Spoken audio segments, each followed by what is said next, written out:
Breaking news at 9 o'clock. Reports of an armed individual at Loma Linda Hospital prompts this massive law enforcement response. After about an hour of investigating, the hospital gets an all clear. Good evening, everybody. You're watching LA Live News tonight at 9 o'clock. I'm Marla Tejas. We are told this all began in the pediatric unit tonight. Fox 11's Gina Silva. She's live on the scene with the San Bernardino County Sheriff. Gina, what's the latest? That's right. I am here with Sheriff Shannon Dicus. Thank you so much, sir, for joining us.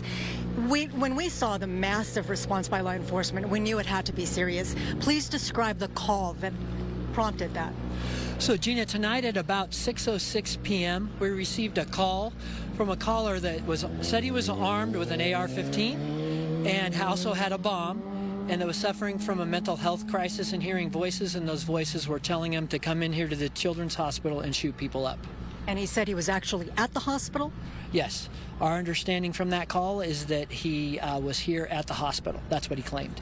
So there were about 200 law enforcement here. Please describe the different agencies and what they did going room to room.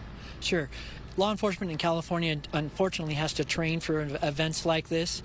And what we train for is when we arrive, no matter what agency we come from, we develop these elements, and then we immediately try to go in and go after the suspect. As you can imagine, the sooner we can get to the suspect, the more people we can save. That's the basic philosophy. So what happened here today is we do have deputies that are stationed here at the hospital, so we immediately had people on scene.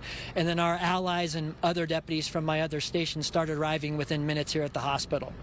As they gathered and they made an element, and we can take an elements anywhere from 3, 5, 7 or more people, depending on how many people we have available, they start getting assignments in different portions of the hospital to search. Because of the caller making the claim that he did, the first thing we start hearing from our folks as they clear the rooms, are we contacting any victims, or did we have any contact with the suspect? I'm pleased to report that we did not find any suspects, and certainly we didn't find any victims, and this appears to be what we call a swatting call. In other words, people that make false calls to get a mass law enforcement response like this. And it was impressive, the amount of officers that were here. SWAT was here.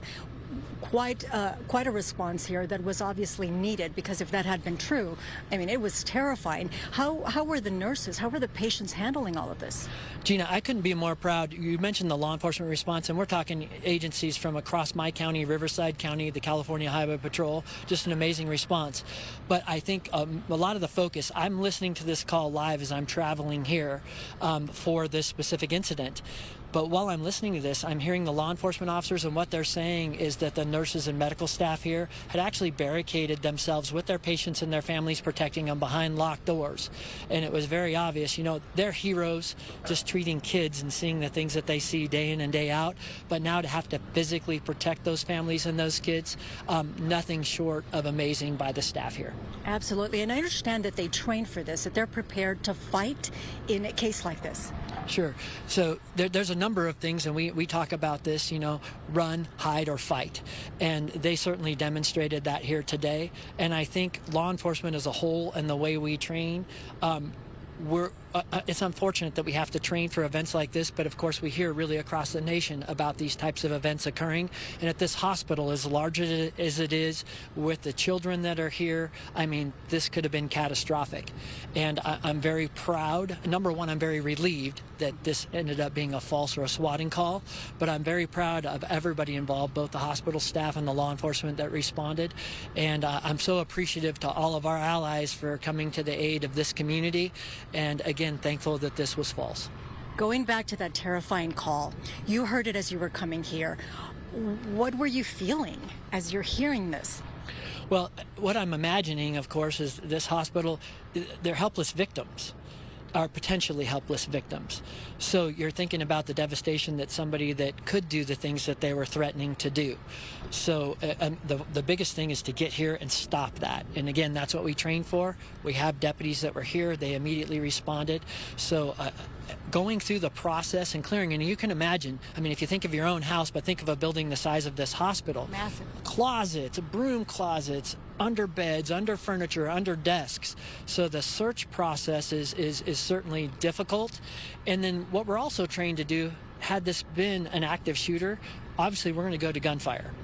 And so that's the other thing they're assessing the whole time, is trying to figure out if the shooter is still in play. If he's not in play, does this change to more of a barricaded situation? So they're prepared for that. And fortunately, we had our SWAT commander organizing this, and they did an amazing job. Wonderful work. Now, we have to wrap it up, but do we know anything about this caller? So at this point, no. I told kind of some of the things that the caller had said. What we're going to do at this point is look at any phone numbers we can identify, try to identify where this suspect specifically came from. And I can tell you, we're going to exhaust every lead, because if you think about the disruption to the hospital, the law enforcement officers that came from their communities that could have been responding to emergency calls, I mean, this is very serious. And at a minimum, when we find this suspect, they're going to be charged with terrorist threats. There could be conspiracy if more people were involved. I mean, there are a number of crimes that may be involved in this as we do this investigation. Sheriff, thank you so much for doing this live with us and for this information, and wonderful work by you and all of law enforcement. Thank you. Thank you for covering this, Gina. Thank you. All right, we're going to send it back to you in the studio. Gina, if he's still available, I know he just talked about getting in touch with finding out who made this call. Do they typically find success in doing this? Is this an easy investigation?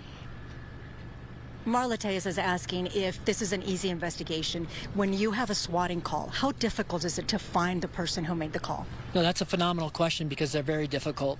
And the reason is, with modern technology, a lot of callers use IP addresses and mask these things. I've seen swatting calls that are masked even with IP addresses that come back out of Europe. So I'm certainly hoping that through all the evidence that's available in this call, that we can identify the suspect, because I can assure you, you don't want to do things like this in this county. We're going to take that person to task. Thank you so much. Marla, I'll send it back to you.